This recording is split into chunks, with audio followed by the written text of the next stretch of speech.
Pada zaman dahulu kala, setelah wafatnya Nabi Musa Bani Israel hidup dalam keadaan kacau dan lemah. Mereka sering mengalami kekalahan dalam peperangan dan dijajah oleh musuh-musuh mereka. Kaum ini memohon kepada Allah agar mengutus seorang pemimpin yang bisa membebaskan mereka dan mengembalikan kejayaan bangsa. Allah mengabulkan permintaan itu dan mengangkat seorang raja bernama Talut, Saul, sebagai pemimpin. Meskipun Talut bukan dari kalangan bangsawan atau nabi, ia adalah seorang yang kuat, bijak, dan beriman kepada Allah. Namun sebagian orang menolak kepemimpinannya karena ia bukan keturunan nabi atau orang kaya. Talut memimpin pasukan Bani Israel melawan musuh besar mereka, yaitu bangsa yang dipimpin oleh seorang raja perkasa dan kejam bernama Jalut, Goliat. Jalut sangat ditakuti karena tubuhnya besar, kekuatannya luar biasa, dan selalu menang dalam perang. Banyak pasukan Bani Israel yang gentar melihatnya. Di tengah pasukan itu, terdapat seorang pemuda yang sederhana dan belum terkenal bernama Daud.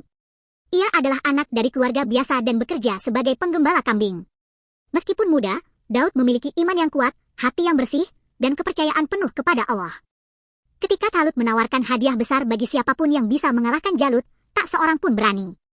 Namun, Daud maju dengan penuh keyakinan dan berkata, "Dengan nama Allah, aku akan melawannya. Allah yang menyelamatkanku dari singa dan beruang saat menggembala, pasti akan menolongku menghadapi Jalut." Daud tidak memakai baju zirah atau senjata berat. Ia hanya membawa ketapel dan 5 batu kecil dari sungai. Dengan penuh keyakinan, ia berlari ke arah Jalut, melemparkan sebuah batu dengan ketapelnya, dan batu itu mengenai kepala Jalut, membuatnya roboh seketika. Jalut tewas, dan pasukannya pun tercerai-berai. Kemenangan itu membuat Daud sangat terkenal. Rakyat mencintainya dan menyebut-nyebut namanya. Raja Talut awalnya senang, namun perlahan muncul rasa iri dan cemburu. Ia merasa Daud lebih dicintai rakyat, dan takut tahtanya akan diambil.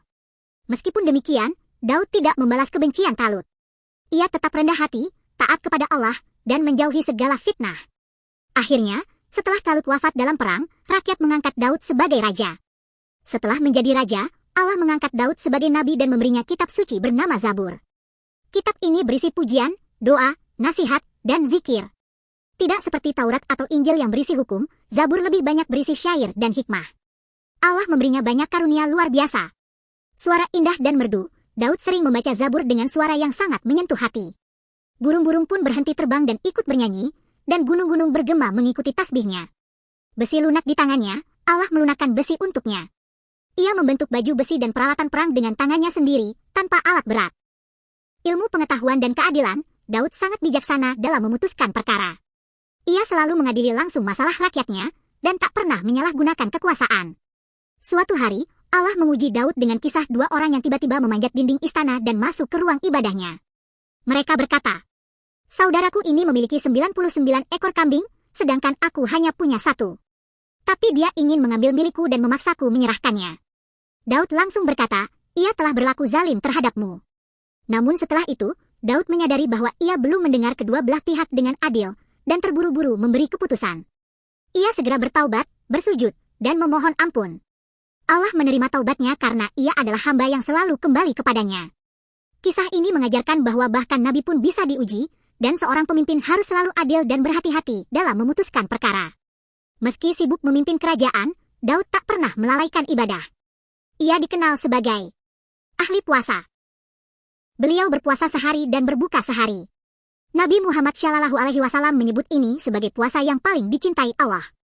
Ahli sholat malam, ia sering menangis dalam sholat malam, memohon ampun dan berzikir dengan khusyuk. Raja yang zuhud, meski kaya, ia hidup sederhana. Ia membuat peralatan sendiri dari besi, dan tak membebani rakyat. Setelah bertahun-tahun memimpin dengan adil, menyebarkan kebaikan dan memperkuat iman kaumnya, Nabi Daud wafat. Rakyat sangat kehilangan. Ia wafat dalam keadaan Allah ridha kepadanya, dan kaum Bani Israel berada dalam masa kejayaan. Kepemimpinan dilanjutkan oleh putranya, Nabi Sulaiman yang juga dianugerahi hikmah, kenabian, dan kerajaan yang luar biasa. Pelajaran dari kisah Nabi Daud 1. Keberanian lahir dari iman kepada Allah. 2. Kepemimpinan sejati dibangun atas dasar keadilan dan ketaatan. 3. Orang yang beriman tetap rendah hati meski memiliki kekuasaan. 4. Kesalahan harus diiringi dengan taubat, bukan keangkuhan. 5.